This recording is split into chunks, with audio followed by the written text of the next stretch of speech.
Hello everyone. Today we will be talking about the payback period, how we have to compute with even and uneven cash flows. But before we do so, we need to know what payback period is all about. So the payback period is simply the length of time our investment took to recover, which means once you invested a certain amount in any project, how long will it take to recover back? For instance, if you invested $100,000, you recover back $100,000 after a week. So you say my payback period is 1 week because after 1 week you receive back your full amount of investment from the project. So simply payback period is the length of time it took for your project to recover your amount of investment. Now we have two types of cash flows: even cash flows and uneven cash flows. Once you invested the amount, you will receive back cash flows in evenly amounts or uneven amount. For instance, if you invested $100,000 in a bond market, your bond will mature after 5 years.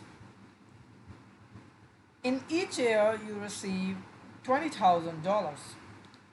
So here it is a case of even cash flows. You receive $20,000 each year proceeding to your investment year.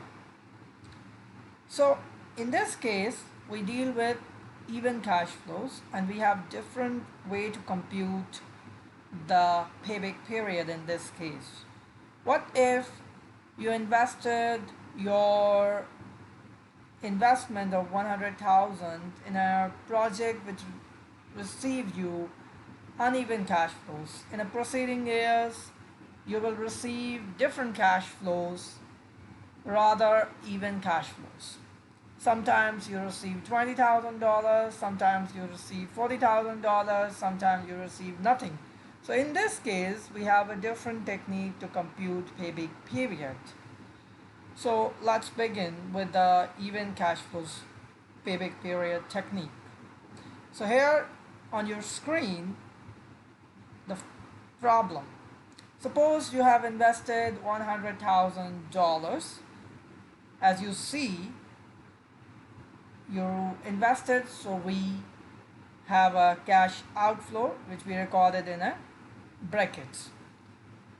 After present time, you receive 20,000 in each year.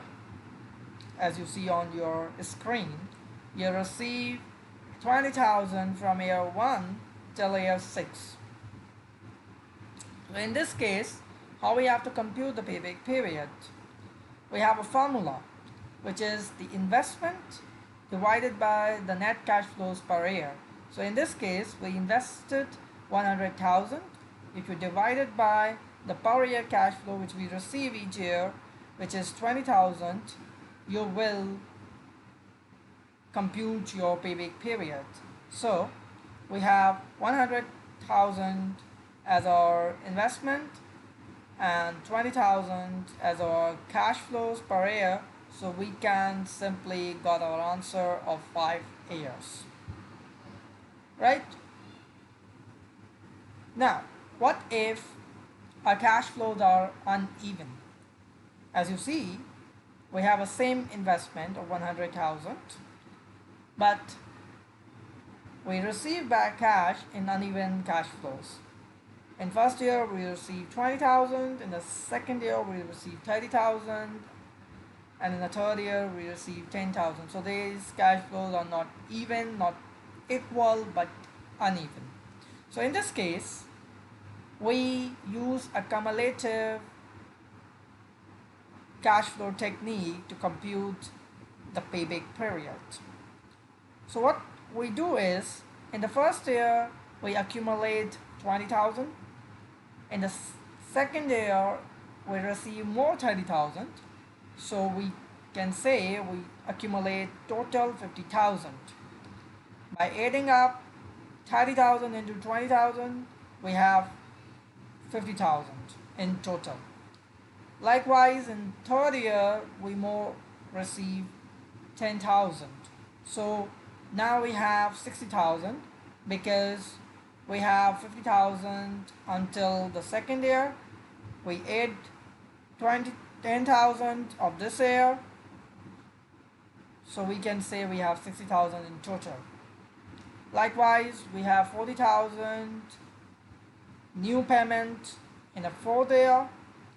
So we can say we have now 100,000 because till the third year we receive 60,000. By adding up the payment of this year of 40,000, we can accumulate $100,000. So our investment of $100,000 has been received until the fourth year. So we can say our answer is 4 years, which is our payback period, which is our recovery period. But then there is another issue with uneven cash flows, which is, what if we do not complete our recovery amount in a total year time? Like in this case, we have invested $100,000. Until the second year, we received 90,000. By the end of third year, we receive $120,000. But in between, 100,000 exists. We do not know until when we receive 100,000 or complete investment. We cannot say we receive our investment back till the second year because 10,000 is still remain. We cannot say we recover amount after 3 years because after 3 years we actually receive $120,000. So in between the second and the third year we receive back our amount. So in this case we give our answers in terms of months, like 2 years and some months. How we compute months? We can compute months with this formula. Total cash flows remain divided by the total cash flows on in a coming year. So total cash flows remain after 2 years for 10,000. The total cash flows on in a coming year, in this case the third year, we receive 30,000. So we can say 10,000 divided by 30,000 multiplied by 12 give us the months, which is 4 months. So our answer would be 2 years and 4 months is our payback period in this case. Thank you very much.